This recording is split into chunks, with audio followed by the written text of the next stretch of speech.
KVP news में आपका स्वागत है। प्रस्तुत हैं आज के मुख्य समाचार। हाल के ईरान-इजरायल तनाव के बीच गल्फ, विशेषकर अबुधाबी में ईरान की ओर से हुए हमलों का असर भी बढ़ गया है। अबुधाबी में हुए एक हमले में कुछ भारतीय नागरिक घायल हुए, लेकिन भारत की दूतावास ने स्पष्ट किया है कि घायल भारतीय अब खतरे से बाहर हैं और सुरक्षित हैं। भारतीय मिशन ने वहां मौजूद नागरिकों को सतर्क रहने की सलाह भी दी है और आवश्यक सहायता लगातार प्रदान कर रहा है। मिडिल ईस्ट में जंग फैलने के बाद भारत के कई शहरों में प्रदर्शन भी देखने को मिले हैं। खबरों के अनुसार देश भर में लगभग 15 से अधिक शहरों में लोग मध्य पूर्व की स्थिति को लेकर सड़कों पर उतरे और इस संकट पर अपनी प्रतिक्रिया व्यक्त की। स्थिति को देखते हुए भारत सरकार और दूतावासें अपनी नागरिकों की सुरक्षा को सर्वोपरि मानते हुए सलाह और सहायता जारी रखे हुए हैं। प्रधानमंत्री नरेंद्र मोदी ने तमिलनाडु और पुडुचेरी के एक दिवसीय दौरे पर 7,100 करोड़ रुपए से अधिक की विकास परियोजनाओं का उद्घाटन और शिलान्यास किया है।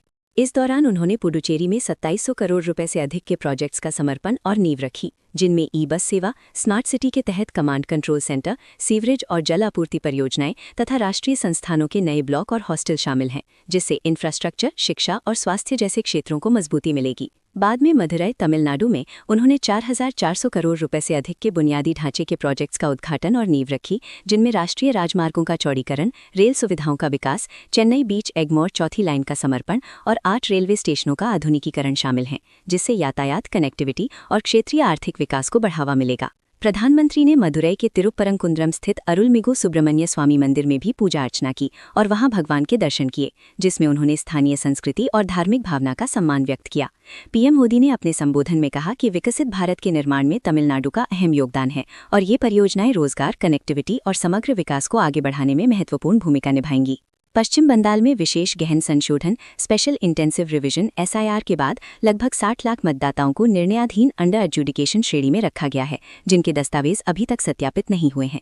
इनमें से मुर्शिदाबाद में लगभग 11 लाख और मालदा में करीब 8.28 लाख मतदाताओं के दस्तावेजों की जांच बाकी है। यही दोनों जिले सबसे अधिक पेंडिंग मामलों के केंद्र बने हुए हैं।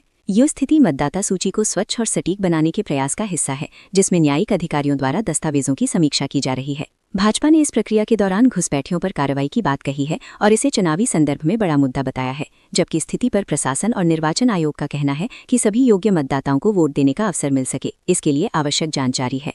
ईरान की supreme leader ayatollah Ali Khamenei की रिपोर्टेड मौत के बाद देश और दुनिया भर में अलग अलग प्रतिक्रियाएं देखने को मिली। ईरान के कई शहरों में हजारों लोग सड़कों पर इकट्ठा हुए। कुछ लोग शोक में रोते हुए खामेनी के प्रति अपनी वफादारी जताते रहे, तो वहीं कुछ स्थानों पर जश्न के दृश्य भी दिखे, जहां लोग खुशियों में नाचते गाते, आतिशबाजी करते और डेथ टू अमेरिका तथा डेथ टू इजराइल जैसे नारे लगाते दिखे। इसके अलावा पश्चिमी देशों जैसे वाशिंगटन और लंदन में भी खामेनी की मौत की खबर के बाद कुछ समूहों और प्रवासी ईरानी समुदायों के बीच खुशी का माहौल रहा, जिसमें सड़कें जश्न और संगीत से गूंज उठी और कई लोग राहत की भावना व्यक्त करते दिखे। इसी बीच कुछ ईरानी पत्रकारों ने भावनात्मक क्षणों में अपने देश के भविष्य को लेकर चिंता और खुशी के मिश्रित एहसास का जिक्र किया। इन व्यापक प्रतिक्रियाओं से ये स्पष्ट है कि खामेनी की मौत में अंतर्राष्ट्रीय स्तर पर न केवल राजनीतिक बल्कि सामाजिक भावनात्मक प्रतिक्रियाएं भी जन्म दी हैं। खामेनी की मौत पर दुनिया भर के नेताओं और मीडिया ने मिले जुले रिएक्शंस दिए हैं। ब्रिटिश मीडिया और कई पश्चिमी देशों के विश्लेषकों ने इसे ईरान के लिए एक बहुत बड़ा मोड़ टर्निंग पॉइंट बताया है, क्योंकि खामेनी दशकों से देश की राजनीति और क्षेत्र की कूटनीति में अहम भूमिका निभाते रहे हैं और उनके जाने से ईरान के भविष्य और नेतृत्व को लेकर अनिश्चय बढ़ गया है। यूरोप की कई नेताओं ने संघर्ष को समाप्त करने, कूटनीति की वापसी और वैकल्पिक राजनीतिक रास्तों की आवश्यकता पर जोर दिया है। वहीं रूस के राष्ट्रपति व्लादिमीर पुतिन ने अमेरिका और इजरायल के हमले को अंतर्राष्ट्रीय कानून का उल्लंघन और सिनिकल हत्या बताते हुए तीखी निंदा की, लेकिन उन्होंने केवल संवेदना जताई और किसी व्यापक सैन्य प्रतिक्रिया का संकेत नहीं दिया है, जिससे रूस की कूटनीतिक सावधानी दिखाई देती है। इसके अलावा चीन सहित कुछ देशों ने भी हमले की आलोचना की और संघर्ष को बढ़ने से रोकने की मांग की है, जबकि कुछ पश्चिमी अखबारों ने इस घटना को ईरान की राजनीति में एक बड़ा बदलाव बताया है। अमेरिका और इजरायल के संयुक्त हमलों में ईरान के supreme leader ayatollah Ali Khamenei की मौत की बात सामने आई है। अमेरिकी राष्ट्रपति डोनाल्ड ट्रंप ने घोषणा की कि इन सैन्य अभियानों में लगभग 48 शेष ईरानी नेता मार गिराए गए हैं और उन्होंने इस कार्यवाही को एक ऐतिहासिक सफलता बताया है, जिसमें ईरान के नेतृत्व को एक ही झटके में कमजोर कर दिया गया। ट्रंप ने कहा कि ये ईरान के लोगों को अपने देश को वापस लेने का सबसे बड़ा मौका देता है और ऑपरेशन जारी रखने की क्षमता को इंगित किया। ईरान की सरकारी मीडिया और समाचार एजेंसियों ने भी खामेनी की मौत की पुष्टि की है और देश में 40 दिनों का राजकीय शोक घोषित किया गया है। इसके साथ ही बताया गया कि हमले में उनके परिवार के सदस्यों जैसे बेटी, दामाद और पोती भी मारे गए हैं। इस हमले के तुरंत बाद इजरायल ने तेहरान पर फिर से हवाई हमले जारी रखे, जिससे क्षेत्र में तनाव और बढ़ गया है।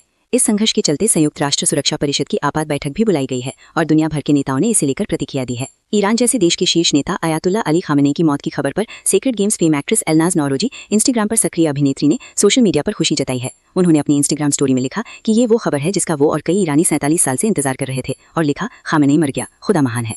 उन्होंने उस पोस्ट के साथ थैंक यू और खुशी वाले इमोजी भी शेयर किए। नौरोजी ने कई बार ईरान के अंदर महिलाओं और नागरिकों पर लगाए गए प्रतिबंधों और शासन के चलते दबाव पर अपनी आलोचना भी की है, और उन्होंने कहा कि अगर इस युद्ध में आम लोगों की मौत होती है तो उसकी जिम्मेदारी ईरानी सरकार की होगी, क्योंकि वो दशकों से लोगों पर नियंत्रण और अत्याचार कर रही थी। बॉलीवुड एक्ट्रेस सोनल चौहान इस समय दुबई में फंसी हैं, जहां हाल फिलहाल मध्य पूर्व में ईरान, इजराइल, अमेरिका के बीच बढ़े तनाव के कारण हवाई उड़ानें रद्द हो गई हैं और एयर स्पेस बंद है। दुबई में सभी फ्लाइट्स रद्द होने के चलते उन्हें भारत लौटने का कोई स्पष्ट तरीका नहीं मिल पा रहा है। इसलिए उन्होंने सीधे प्रधानमंत्री नरेंद्र मोदी को टैग कर मदद और मार्गदर्शन की अपील की है, ताकि वे सुरक्षित रूप से घर वापस आ सकें। उन्होंने सोशल मीडिया पर लिखा है कि वे इस संकट के बीच फंसी हैं और सरकार से सुरक्षित घर वापसी के लिए गुहार लगाई है। इस बीच भारतीय दूतावास और एयरलाइंस अधिकारियों के संपर्क में हैं और अन्य भारतीय नागरिकों की मदद के प्रयास जारी हैं। अमेरिका ईरान के बीच तनाव और संभावित जंग के कारण कच्चे तेल की आपूर्ति पर संकट की आशंका बढ़ गई है, जिससे अंतर्राष्ट्रीय कच्चे तेल क्रूड ऑयल की कीमतें तेजी से ऊपर जा सकती हैं और पेट्रोल डीजल के रेट भी भारत में लगभग 10 से 12 रुपए प्रति लीटर तक बढ़ सकते हैं। विशेषज्ञों का कहना है कि अगर तनाव और लंबा खिंचता है और हॉर्मुज़ स्ट्रेट जैसे मुख्य तेल मार्ग पर बाधा आती है तो पेट्रोल के भाव दिल्ली में 95 रुपए से बढ़कर करीब 105 रुपए तक और डीजल भी 88 रुपए से करीब 96 रुपए तक पहुंच सकता है। इसी बीच आर्थिक अस्थिरता के कारण निवेशक सुरक्षित संपत्ति की ओर बढ़ते हैं, जिससे सोने की कीमत भी करीब 1.60 लाख से बढ़कर लगभग 1.90 लाख प्रति 10 ग्राम तक पहुंच सकती है। इसके अलावा शेयर बाजार पर भी दबाव का असर दिख सकता है। हॉकी इंडिया ने FIH महिला हॉकी वर्ल्ड कप 2026 क्वालिफायर के लिए 20 सदस्यीय भारतीय महिला हॉकी टीम की घोषणा कर दी है, जिसमें अनुभवी गोलकीपर सविता पूनिया ने पारिवारिक कारणों से अपना नाम वापस ले लिया है। उनके स्थान पर टीम की कमांड मिडफील्डर सलीमा टेटे को सौंपी गई है, जो कप्तान के रूप में टीम का नेतृत्व करेंगे। भारत का ये क्वालिफायर टूर्नामेंट 8 से 14 मार्च 2026 तक हैदराबाद में आयोजित होगा, जहां England, Scotland, Korea, Italy, Uruguay, Wales और ऑस्ट्रिया जैसी टीमों के साथ भारत 3 विश्व कप क्वालिफिकेशन स्थानों के लिए मुकाबला करेगा।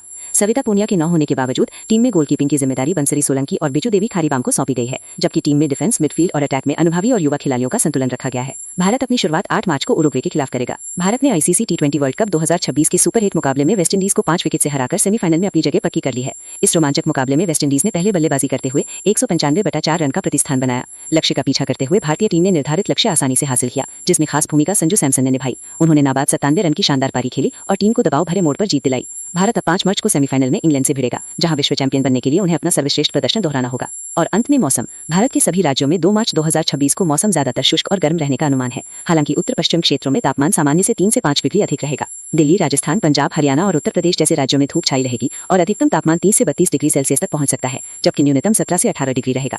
उत्तराखंड, जम्मू कश्मीर और हिमाचल प्रदेश के पहाड़ी इलाकों में हल्की बारिश या बर्फबारी की छिटपुट संभावना बनी हुई है, लेकिन मैदानी क्षेत्र शुष्क रहेंगे। मध्य भारत जैसे मध्य प्रदेश, बिहार और छत्तीसगढ़ में तापमान बढ़ेगा। नागपुर, पटना, वाराणसी और लखनऊ में सुबह ठंडी लेकिन दिन में गर्मी का एहसास होगा। महाराष्ट्र, गुजरात, तमिलनाडु, केरल और पूर्वोत्तर राज्यों अरुणाचल प्रदेश, असम, मेघालय में गर्म व आर्द्र मौसम रहेगा। कोंकण, गोवा क्षेत्र में उमस पड़ सकती है। दक्षिण भारत में तमिलनाडु, केरल और आंध्र प्रदेश के कुछ हिस्सों में हल्की वर्षा संभव है, लेकिन अधिकांश जगह साफ रहेंगी। पश्चिम बंगाल, ओडिशा और झारखंड में तापमान सामान्य से ऊपर रहेगा। इसी के साथ KVP न्यूज से आज के समाचार समाप्त हुए। नमस्कार।